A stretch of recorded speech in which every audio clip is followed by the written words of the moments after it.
সেদিক থেকে আমি একটু আর্জেন্টিনাকে অ্যাড করতে চাইবো। অনেকে বলছে আর্জেন্টিনাও তার বেস্ট পারফরমেন্স এখন পর্যন্ত খেলেনি, আপনারও কি তাই মনে হচ্ছে কিনা? আসলে আমি বলি আর্জেন্টিনা দলটা খুবই ব্যালেন্সড, এবং আর্জেন্টিনা যখন খেলতে আসে চ্যাম্পিয়নশিপের জন্যই আসে, এরা কিন্তু পুশ ওভার্স না, কেউ ইয়া না। বাট এইবার আমি যা দেখলাম, আপনি অ্যাপার্ট ফ্রম অ্যালভারেজের গোলটা, লাস্ট গোলটা বাদ দেন, ওকে, আর কিন্তু সব মেসিময়। মেসি ছাড়া কিন্তু আমি এই পর্যন্ত আলভারেজের গোলটা কিন্তু আমি বাদ দিতে বললাম, because it was one of the best goal of the tournament হইতে পারে আর কি এটা। কিন্তু এছাড়া আমি অন্যদের খেলায় ওরকম জৌলুস দেখি না। প্লাস ফ্রান্সের সাথে আমি কম্পেয়ার যদি করি, ফ্রান্সকে আগায় রাখবো।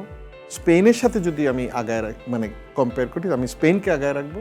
যদি ইংল্যান্ডের সাথে কম্পেয়ার করি, তাহলে আমি আর্জেন্টিনাকে আগায় রাখবো। আমি কি বুঝাই দিতে পারলাম? ওকে, মানে ইংল্যান্ড সাচ এ টিম, আমি ইংল্যান্ডে চলে যাই একটু, এরা কিন্তু ওয়েল ব্যালেন্সড।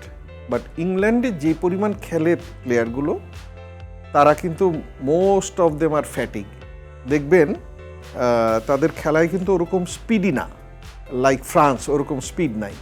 আর্জেন্টিনা আমি মেসিময় বললাম ঠিকই, কিন্তু আর্জেন্টিনার অন্যান্য প্লেয়ার যেভাবে মেসিকে সাহায্য করে, রোনাল্ডো ঠিক করে নাই কিন্তু, তাই কিন্তু রোনাল্ডো বাদ।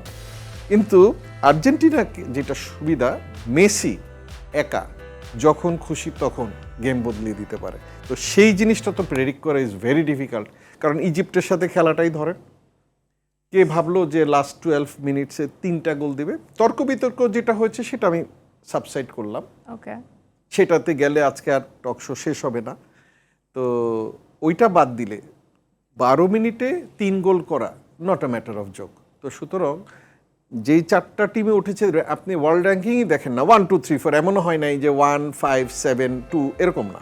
সেক্ষেত্রে মেসিময় বললেন, মানে বাকি যে আমরা প্লেয়ারদের কথা বলি, যেমন আপনি আলভারেজের গোলটা একেবারে বাদ দিলাম, মানে এটি ওয়ান অফ দ্য, ওই একটা খেলার গোলটা আমি বাদ দিয়েছি, মানে এটা ওয়ান অফ দ্য সুপার গোল। ওই ইস্যুটা যদি আমি সরাই নেই, তারপরে কিন্তু মেসি ছাড়া কিছু নাই।